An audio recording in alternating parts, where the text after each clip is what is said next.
अयुक के पुंग 10 मखाइमुक तारकवा अदाई मतम ओइगनी जितिस मागी सुमांगद खामदुना लेरिवा बर्ना अदुदगी बॉक्स मचा खरा लौथोरक्तुना जितिस की ममानवा अनिग तौदुना इमुंग लोमदा मरी मरी थुना पुसिनव होटनरी मेमा मांगोलदा वाइरमदु तैरिवनी हंतोए लंबी मयासिदा सुरु सुरु नरिदबु करी नुपिनोने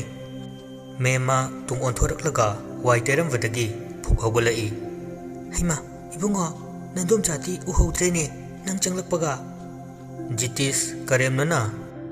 चलो यादा कदाइदगी इनोम चानो नंगबु एखोय वागी मनाव पाइनु पिरो इनोम चा खाइनगा मवालोदे हंदोसे मिनाइ नुपिसिति वाइ असे हाइदुना जितिस इमुंग लोमदा बॉक्स तो पाइरगा फचंखी मेमा वा मखातादा तुमिना लुक्थदुना जितिस की वाहैदुदा पाखुम मचेत अमत कांगथोक्तना मांगोल की मचीदा थैदोक्तुना लेहवी असुमना पुसिलक्लिबा बॉक्स अदु पुसिनबा लोरेदुना नुपा अहुमदु जितिस की कादा वारी मखा तौदुना सानरमी अदुनिनि हाइरसे हंदकी सिरि सिना दुम यारनिदा जितिस की वादु तारगा नोक्लगा होइने इयाम्बना तौबदबु इयादा यारपोनी अदो हाइनकिबुगी मतुंग इन्ना हाइनकिबुगी वादी निंसिंगनसी जितिस तो नोक्लगा होइदा आइसु खंगे आई वाखल चुइबा नत्रि कैदरोगेने अखोइना पुरइबा हेरोइन पाउडर असिना माइ पाकना हेक सिनखिबा मतमदा आइसु नोइसु पुन्ना कानादोइनि मसी हाना थागिनब तौसे कैसुबुदि काइदि याम्बा अदा सेलगी दरकार ओइबा हाइबसिमा असुक्कि मतिक ओइख्रबजानिदा कराइदगी नुपीदा चादिंग तौबदु होटनागद्रा अदगी इमुंग मनुंगी मेनबबु होटनागद्रा अदगिदि अमु इसागी जितिस नोक्लगा नंगदी नुपीददि कैगी थादैबा जितना इयाम्बा नुपीसिदि खरा मित थकहनगदबनी मसी तौनब होटनबदा सेल नत्रगा लैटिंगी पोट खरा चंगिने हाइदी सना लुपा नत्रगना इमुंगी बैकग्राउंड अदुना इसम समना पैसाबु पीख्रबदी पैसाबु उहनख्रबदी लोइरेदना नुपीददि मसा मतोमदा प्रप प्रप पंगथख्रदबनी अदगिदी अखोइगे अपामबदो थुंगलेदना नुंगाइबा अपामब फंगबा हाइबसी पुंसिगी टॉप टॉपा महाव अमनीने नत्रने राकेश ngसाइदगी तुमिन्ना फमदुना नुपा अनिगी वादु तारिबनी राकेश नोक्लगा मानी अखोइ मरुप जितना हाइबसे अचुंबा ngaktani काइदगी सुमाइना अखोइना मोइदा गप खरा तौद्रगदी कराइदगी यारनिगे अदुना खरसु तौगदबनी जितिसना अदो वारिसु वारिनी चाक चाव ममांगसिदा खरा तौसिद्रा जित नोक्लगा कैसु काइदे अखोइगिदि लेमना थादे सिमंगाइरेदना जितिस मखोइना फमलिबा सोफादुगी हेक नाकंदा मिररना रेक की मओंगदा वालगा समनना खाजिनदुना थमलिबा उपु मचा अदु हांगदोक्तुना उपुदगी हुस्की बोतल अमा पुथोरक्तुना मखोइना फमलिबा ममांगदा लेरिबा टेबल अदुदा ग्लास अहुम पुथोरक्तुना मथंग मथंग हाइबा हौरई Cheers नुपा अहुमदु मकुना ग्लास सिंग दुपाइदुना हिदाक सिंग अदु थकपा हवी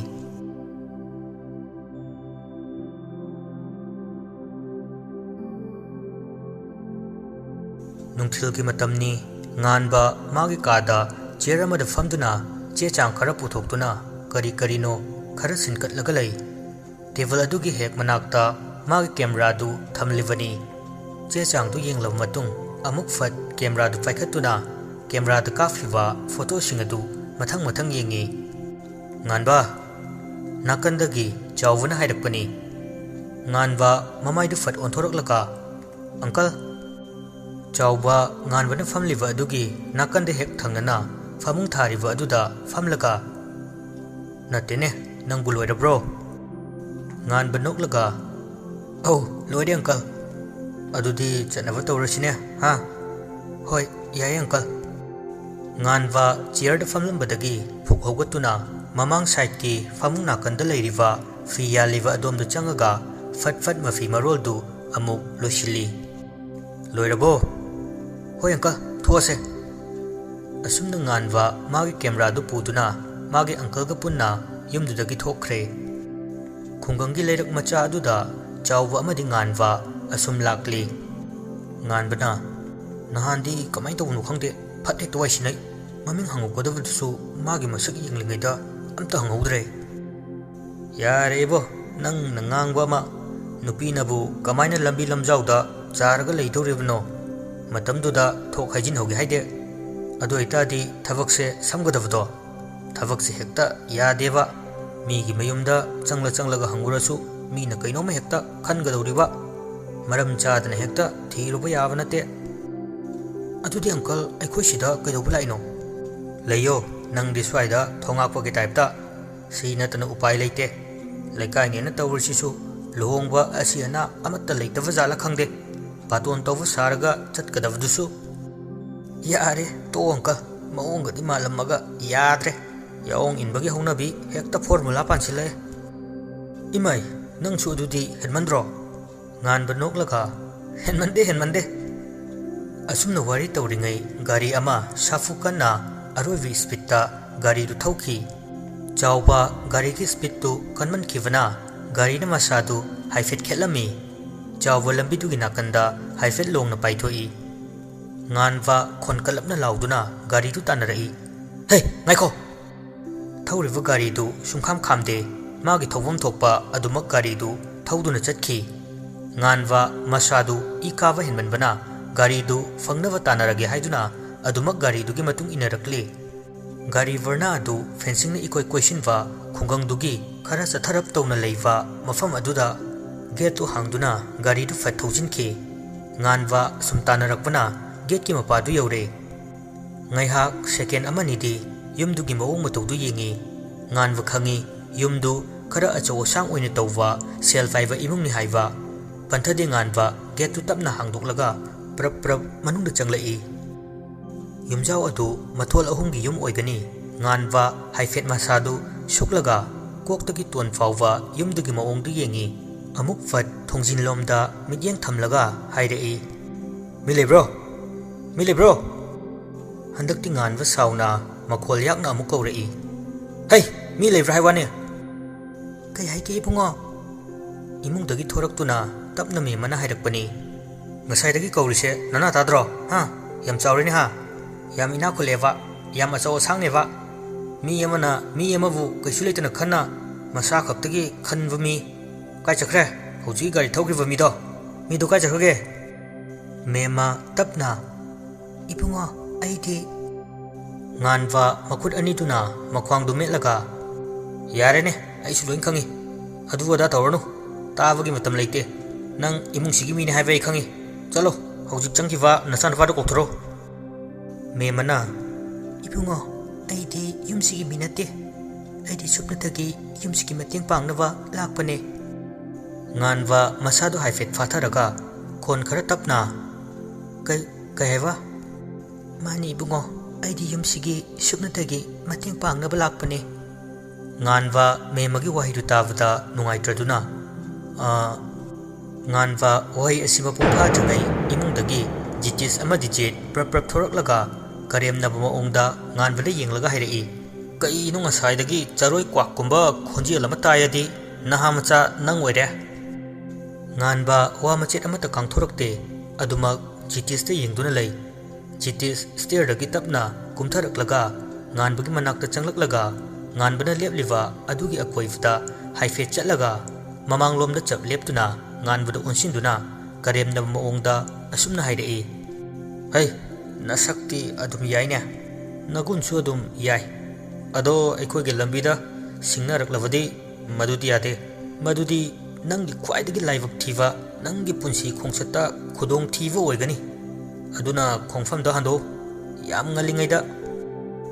nganwa wa machet amata kangthokte adumak mamit ani du jitis ta khana yengduna lei jitis karemnana noklaga ai jet yengune magi maongse nungsidro angang machagi type ta pot leviu yadi kaina sawbugi type ta levdo mandrawa handak sunganwa wa machet amata khumlakte jitis handakti maya du krak chiklaga nganglaga hairei hei kaigero nangna anam kalite ꯅꯪꯒ ꯑꯩꯈꯣꯏꯒꯤ ꯄꯥꯕꯗ ꯂꯝꯕꯥ ꯆꯥꯅꯗꯦ ꯌꯥꯝ ꯅꯦꯝꯃꯤ ꯑꯁꯨꯛꯀꯤ ꯃꯇꯤꯛ ꯅꯦꯝꯃꯤ ꯖꯤꯇꯦꯁ ꯉꯥꯟꯕꯒꯤ ꯃꯅꯥꯛꯇ ꯈꯔ ꯆꯪꯁꯤꯜꯂꯒ ꯉꯥꯟꯕꯒꯤ ꯃꯅꯥ ꯑꯗ꯭ꯋꯥꯏꯗ ꯃꯀꯣꯛꯇꯣ ꯍꯥꯏꯐꯦꯠ ꯆꯪꯁꯤꯟꯗꯨꯅ ꯇꯞꯅ ꯍꯥꯏꯔꯛꯏ ꯃꯤ ꯁꯤꯕ ꯍꯥꯏꯁꯦ ꯁꯦꯀꯦꯟ ꯑꯃꯗ ꯑꯗꯨꯝ ꯇꯠꯄꯅꯤ ꯌꯥꯝ ꯁꯤꯅꯤꯡꯉꯕꯣ ꯈꯪꯍꯧꯗꯦ ꯖꯤꯇꯦꯁ ꯉꯥꯟꯕꯒꯤ ꯃꯈꯨꯠꯇꯨꯅ ꯖꯤꯇꯦꯁꯀꯤ ꯃꯈꯧꯔꯤ ꯆꯔꯝꯗꯨ ꯄꯥꯏꯗꯨꯅ ꯈꯨꯇꯨꯝ ꯑꯆꯧꯕꯗꯨꯅ ꯃꯃꯥꯏꯗ ꯊꯥꯗꯨꯅ ꯃꯈꯣꯡꯅ ꯐꯠ ꯀꯥꯎꯊꯣꯛꯈꯤꯕ ꯃꯦꯝꯃ ꯄꯥꯈꯠꯅ ꯃꯥꯡꯒꯣꯟꯗꯒꯤ ꯆꯦꯟꯊꯔꯛꯂꯒ ꯍꯩꯃꯥ ꯀꯩꯅꯣꯅꯦ ꯏꯕꯨꯡꯉꯣ ꯁꯦ ꯇꯣꯛꯑꯣꯅꯦ ꯅꯣꯏꯕꯣ ꯁꯤꯅꯕ ꯇꯥꯔꯦ ꯃꯦꯝꯃ ꯉꯥꯟꯕꯕꯨ ꯈꯥꯝꯗꯨꯅ ꯉꯥꯟꯕꯗ ꯑꯣꯟꯁꯤꯟꯗꯨꯅ ꯍꯥꯏꯔꯛꯄꯅꯤ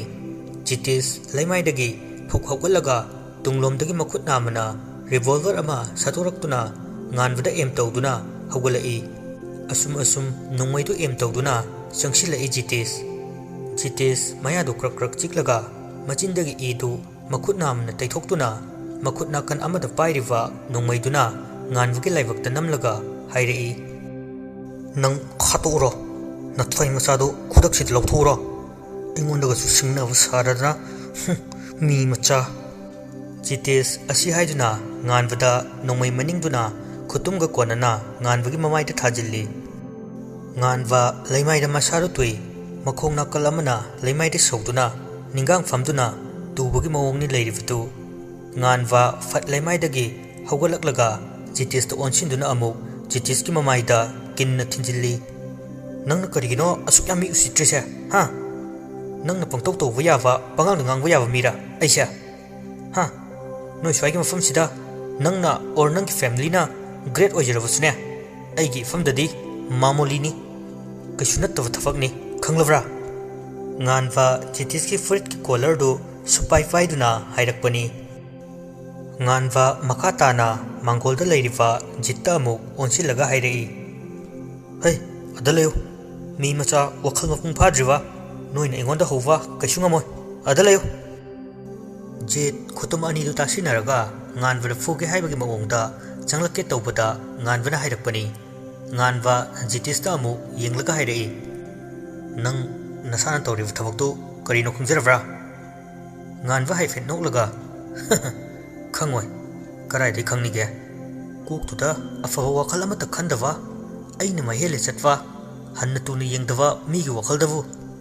ꯉꯥꯟꯕ ꯇꯞꯅ ꯖꯤꯇꯦꯁꯀꯤ ꯃꯅꯥ ꯑꯗ꯭ꯋꯥꯏꯗ ꯆꯪꯁꯤꯜꯂꯒ ꯍꯥꯏꯔꯛꯏ ꯃꯤ ꯃꯆꯥ ꯍꯥꯏꯁꯦ ꯀꯩꯅꯣ ꯈꯪꯂꯕꯣ ꯃꯤ ꯃꯆꯥꯒꯤ ꯋꯥꯈꯜ ꯍꯥꯏꯁꯦ ꯅꯪꯅ ꯇꯧꯔꯤꯕ ꯍꯧꯖꯤꯛꯇꯤ ꯅꯪꯅ ꯇꯧꯔꯤꯕ ꯊꯕꯛꯇꯣ ꯑꯗꯨꯅꯤ ꯃꯇꯨꯡꯗ ꯈꯪꯖꯤꯜꯂꯣ ꯅꯪꯅ ꯀꯔꯤ ꯃꯔꯝꯒꯤꯅꯣ ꯂꯝꯕꯤꯒꯤ ꯅꯥꯛ ꯌꯦꯠꯇ ꯃꯤ ꯆꯠꯄ ꯌꯦꯡꯗꯒꯩ ꯅꯁꯥꯒꯤ ꯑꯅꯤꯡꯕ ꯋꯥꯈꯜꯗꯨꯗ ꯆꯠꯂꯤꯗꯦ ꯃꯗꯨꯗ ꯀꯔꯤꯒꯨꯝꯕ ꯈꯨꯗꯣꯡꯊꯤꯕ ꯊꯣꯛꯂꯝꯃꯗꯤ ꯀꯔꯤ ꯑꯣꯏꯅꯤ ꯍꯥ ꯍꯧꯖꯤꯛ ꯑꯍꯜ ꯑꯗꯨ ꯀꯔꯤ ꯇꯧꯔꯝꯅꯤ ꯍꯥꯏꯕ ꯑꯩ ꯈꯪꯗꯦ ꯀꯔꯤꯒꯨꯝꯕ ꯑꯍꯜꯗꯨꯅ ꯑꯩꯒꯤ ꯑꯪꯀꯜꯗꯨꯅ ꯀꯔꯤꯒꯨꯝꯕ ꯈꯨꯗꯣꯡꯊꯤꯕ ꯍꯦꯛ ꯊꯣꯛꯂꯝꯂꯕ ꯅꯁꯥ ꯄꯨꯝꯕ ꯍꯤꯡꯅ ꯐꯨꯝꯒꯗꯕꯅꯤ ꯅꯪ ꯁꯤꯒꯨꯝꯕ ꯅꯣꯡꯃꯩ ꯊꯨꯠ ꯂꯥꯎꯕꯁꯤꯗꯤ ꯀꯤꯒꯗꯕ ꯉꯥꯟꯕ ꯅꯠꯇꯦ ꯆꯠꯂꯣ ꯉꯥꯟꯕ ꯑꯁꯤ ꯍꯥꯏꯗꯨꯅ ꯃꯈꯨꯠꯅ ꯄꯥꯏꯔꯤꯕ ꯖꯤꯇꯦꯁꯀꯤ ꯐꯨꯔꯤꯠꯇꯨ ꯊꯥꯗꯣꯛꯇꯨꯅ ꯂꯥꯛꯇꯅ ꯏꯟꯊꯣꯔꯛꯏ ꯖꯤꯇꯦꯁ ꯋꯥ ꯃꯆꯦꯠ ꯑꯃꯠꯇ ꯀꯥꯡꯊꯣꯛꯇꯦ ꯑꯗꯨꯃꯛ ꯉꯥꯟꯕꯗ ꯃꯃꯤꯠ ꯑꯅꯤꯗꯨ ꯈꯥꯅ ꯌꯦꯡꯗꯨꯅ ꯂꯩ ꯁꯦꯀꯦꯟ ꯐꯥꯗꯦ ꯖꯤꯇꯦꯁ ꯅꯣꯡꯃꯩꯗꯨ ꯑꯃꯨꯛ ꯐꯠ ꯁꯠꯇꯣꯔꯛꯇꯨꯅ ꯉꯥꯟꯕꯗ ꯑꯦꯝ ꯇꯧꯔꯛꯏ ꯖꯤꯇꯦꯁ ꯀꯔꯦꯝꯅꯕ ꯃꯑꯣꯡꯗ ꯈꯥꯅ ꯅꯣꯛꯂꯒ ꯀꯩꯗꯧꯗꯣꯏꯕ ꯍꯧꯖꯤꯛ ꯍꯥ ꯅꯪꯅ ꯀꯩꯗꯧꯗꯣꯏꯕ ꯉꯥꯟꯕ ꯅꯣꯛꯐꯦꯠ ꯇꯧꯔꯒ ꯖꯤꯇꯦꯁꯇ ꯍꯥꯏꯐꯦꯠ ꯌꯦꯡꯂꯛꯏ ꯑꯗꯨꯒ ꯑꯃꯨꯛ ꯐꯠ ꯃꯈꯥꯗ ꯌꯦꯡꯂꯒ ꯍꯥꯏꯔꯛꯏ ꯍꯣꯏꯅꯦ ꯀꯩꯁꯨ ꯀꯥꯏꯗꯦꯅꯦ ꯄꯥꯡꯗꯕꯒꯤ ꯍꯧꯅꯕꯤ ꯁꯥꯖꯠꯇꯨꯅꯤꯅꯦ ꯃꯦꯝꯃ ꯄꯥꯈꯠꯅ ꯀꯔꯤꯅꯣ ꯇꯧꯔꯤꯁꯤꯕꯨ ꯏꯕꯨꯡꯉꯣ ꯌꯥꯔꯦ ꯅꯣꯏ ꯑꯅꯤꯕꯨ ꯇꯣꯛꯑꯣ ꯀꯩꯗꯧꯔꯒꯦ ꯂꯩꯀꯥꯏꯅ ꯀꯔꯤꯅꯣꯃ ꯈꯟꯅꯈ꯭ꯔꯅꯤ ꯍꯥꯏ ꯋꯥꯅꯤ ꯖꯤꯇꯦꯁ ꯅꯣꯡꯃꯩꯗꯨꯅ ꯉꯥꯟꯕꯗ ꯑꯦꯝ ꯇꯧꯗꯨꯅ ꯃꯃꯥꯏꯗꯨꯅ ꯃꯦꯝꯃꯗ ꯑꯣꯟꯁꯤꯟꯗꯨꯅ ꯊꯋꯥꯏ ꯎꯁꯤꯠꯇꯕ ꯃꯑꯣꯡꯗ ꯍꯥꯏꯔꯛꯏ ꯍꯩ ꯃꯤꯅꯥꯏ ꯅꯨꯄꯤ ꯅꯪꯅ ꯀꯩꯅꯣ ꯑꯗꯨꯛ ꯌꯥꯝꯅ ꯍꯩꯐꯥ ꯁꯥꯔꯤꯗꯨꯅ ꯆꯠꯂꯣ ꯃꯤꯅꯥꯏꯒꯤ ꯁꯤꯟꯐꯝ ꯊꯕꯛꯇꯣ ꯇꯧ ꯊꯕꯛ ꯂꯩꯇ꯭ꯔꯒꯅ ꯂꯥꯎ ꯊꯕꯛ ꯄꯤꯒꯦ ꯂꯥꯎ ꯉꯥꯟꯕ ꯖꯤꯇꯦꯁꯀꯤ ꯋꯥꯗꯨ ꯇꯥꯕ ꯉꯝꯂꯛꯇ꯭ꯔꯦ ꯈꯪꯍꯧꯗꯦ ꯖꯤꯇꯦꯁ ꯃꯥꯅ ꯑꯦꯝ ꯇꯧꯔꯤꯕ ꯅꯣꯡꯃꯩ ꯑꯗꯨ ꯉꯥꯟꯕꯅ ꯐꯠ ꯃꯨꯟꯗꯨꯅ ꯂꯧꯔꯒ ꯅꯣꯡꯃꯩꯒꯤ ꯒꯨꯂꯤ ꯑꯗꯨ ꯐꯠ ꯁꯠꯇꯣꯛꯇꯨꯅ ꯂꯧꯊꯣꯛꯈꯤꯕ ꯑꯗꯨ ꯁꯤꯅꯤꯅꯦ ꯍꯥ ꯅꯪꯒꯤ ꯄꯥꯋꯔꯁꯦ ꯍꯩ ꯈꯨꯠꯂꯥꯏꯗꯣ ꯌꯥꯝ ꯊꯨꯞꯄꯤꯔꯣ ꯍꯥꯏꯕꯅꯦ ꯅꯠꯇ꯭ꯔꯗꯤ ꯅꯪ ꯀꯌꯥ ꯑꯐꯕ ꯑꯣꯏꯔꯣꯏ ꯉꯥꯟꯕ ꯀꯔꯦꯝꯅꯅ ꯅꯣꯡꯃꯩ ꯒꯨꯂꯤ ꯃꯔꯨꯁꯤꯡ ꯑꯗꯨ ꯈꯣꯡꯒ꯭ꯔꯥꯎ ꯄꯣꯀꯦꯠꯇ ꯊꯣꯛ ꯍꯥꯞꯆꯤꯟꯗꯨꯅ ꯃꯔꯨ ꯌꯥꯎꯗ꯭ꯔꯕ ꯅꯣꯡꯃꯩꯗꯨꯅ leimaida pop thadaduna hairei laurone Jitesh prap chensin leimaida tariva revolver adu khungatnava honari paige hek tawbuga Jitesh nganvagi khotum achowbaduna amuk fat thajilai Jitesh sumangduda sutrekna trak tai nganva Jitesh ta khudom viduna thinduna hairei hoi haivige tajo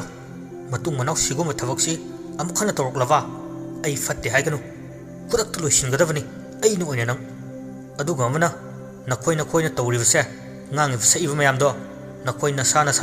natomta hujo karino na nganwa asi haiduna makhut khudom biduna Jitesh amadi jitta onsinduna thinduna hairam laga fat yumlomdagi thokre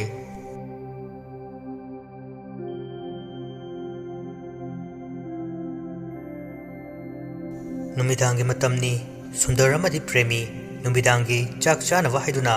dining chair da famduna Sundar chak pirakpa ngairi mai babu se chak sida leire o nangide aidi kona charage mai babu Premi mapuroivagi fazana semlava chakluk adu dining table da thamduna mapuroivu pijenavu honari Sundar makutto hamduna chak to fat khothava haubaga hava hurai hauni ngasi gi henjang site Sundar chak to na noklaga hairakpani ado nangsu chari ngai sida punna chahora sikedoroge nahan gai punna charamaga ngasi di charoi haisibu kari leirage wania